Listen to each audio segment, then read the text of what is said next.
के पारी बन के घुमाही न पढ़ाही छोटी गे। पापा के पारी बन के घुमाही न पढ़ाही छोटी गे। आजा के धाने सर घाट में कराही छौरी झोटा झोटी गे। आजा के धाने सर घाट में कराही छौरी झोटा झोटी गे। पापा के पारी बन के घुमाही न पढ़ाही छोटी गे। पापा के पारी बन के घुमाही न पढ़ाही छोटी गे। आजा के धाने सर घाट में कराही छौरी झोटा झोटी गे। आजा के धाने सर घाट में कराही छौरी झोटा झोटी गे।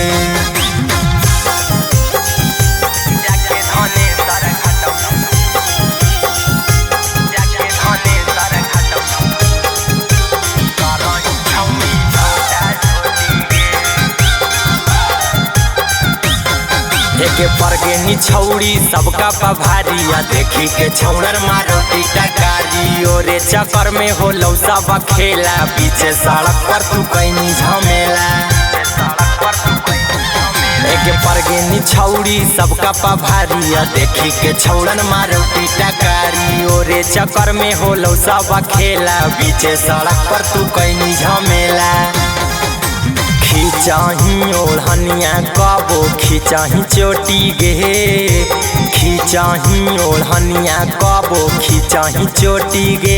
आजा के धाने सर घाट में कराही छौरी झोटा झोटी गे। आजा के धाने सर घाट में कराही छौरी झोटा झोटी गे।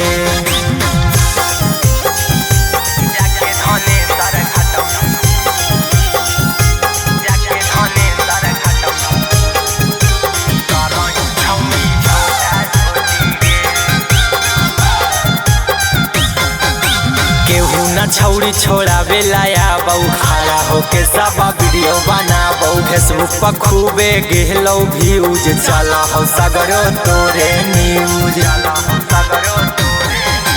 केहू न छौड़ी छोड़ावे लाया बहु खड़ा होके सब वीडियो बनाबो। फेसबुक पर खूबे गेहलो व्यूज चला हो सगरो तोरे न्यूज। अहिरा कुंदन माँ के खैनी लगौ बेलला रोटी गे। राहुल टाइगर के खैनी लगौ बेलला रोटी गे। आजा के धाने सर घाट में कराही छौरी झोटा झोटी गे। आजा के धाने सर घाट में कराही छौरी झोटा झोटी गे।